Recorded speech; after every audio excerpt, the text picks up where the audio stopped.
Donc nous avons une plateforme revendicative qu'on a mise sur la table du gouvernement, c'était avec l'ancien régime. Et jusqu'à présent, la majeure partie de nos revendications n'ont pas eu de satisfaction.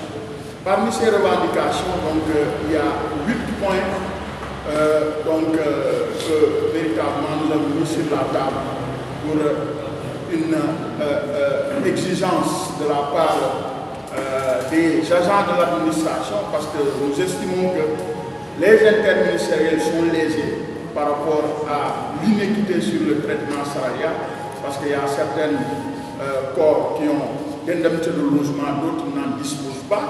Si vous prenez les 170 000 travailleurs de l'administration, donc la majeure partie ont une indemnité de logement. Et nous réclamons donc cette généralisation. Il y a aussi la question des chauffeurs de l'administration, donc qui réclament depuis lors le prime de prudence. Il y a aussi donc les conditions de Diamniadio et les conditions au niveau des services déconcentrés.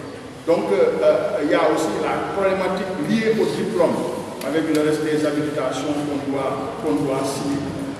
Maintenant, le cas spécifique, n'est-ce pas, donc des contractuels du ministère des Mines, il faut qu'on en parle.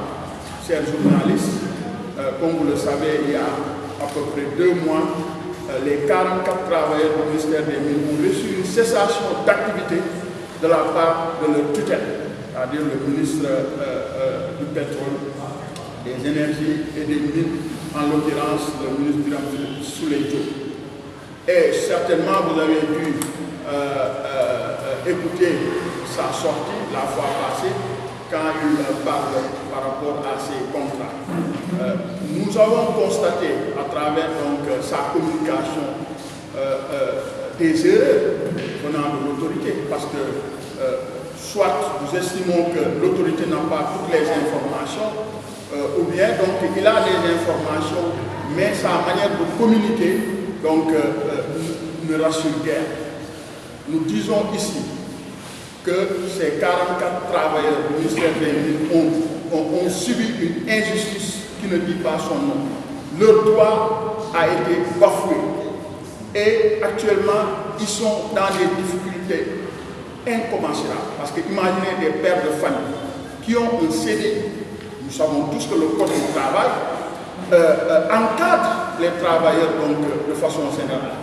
On ne peut pas venir du jour au lendemain, arrêter des gens qui ont des CDI et dire que donc, voilà, leur contrat, la manière dont a été ficelé, donc, ne répondait pas dans une orthodoxie administrative.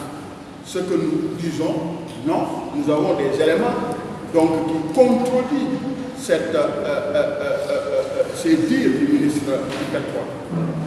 L'article L53 du Code du travail est clair. Pour arrêter un contrat, il y a des préalables.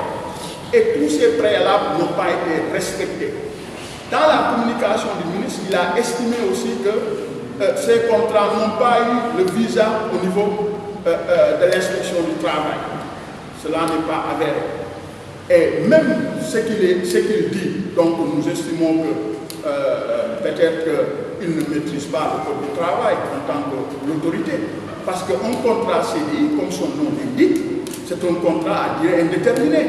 Il n'a pas besoin de visa de l'inspection du travail pour être donc valable ou pas.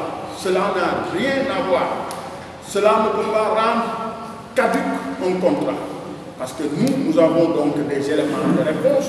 Nous avons contacté et même déplacé au niveau de l'inspection du travail qui nous ont bel et bien dit que ces contrats, donc, même s'ils n'ont pas véritablement donc, ce qu'on appelle le visa, ne rend pas caduc le contrat. Ensuite, le ministre a parlé le fonds qui devrait servir à payer donc, ces travailleurs en disant que c'est une caisse d'avance, alors que ce n'est pas une caisse d'avance. Donc, c'est un fonds de développement minier et géologique. Et je vous dis que ce fonds, donc, c'est depuis 1982 avec un arrêté.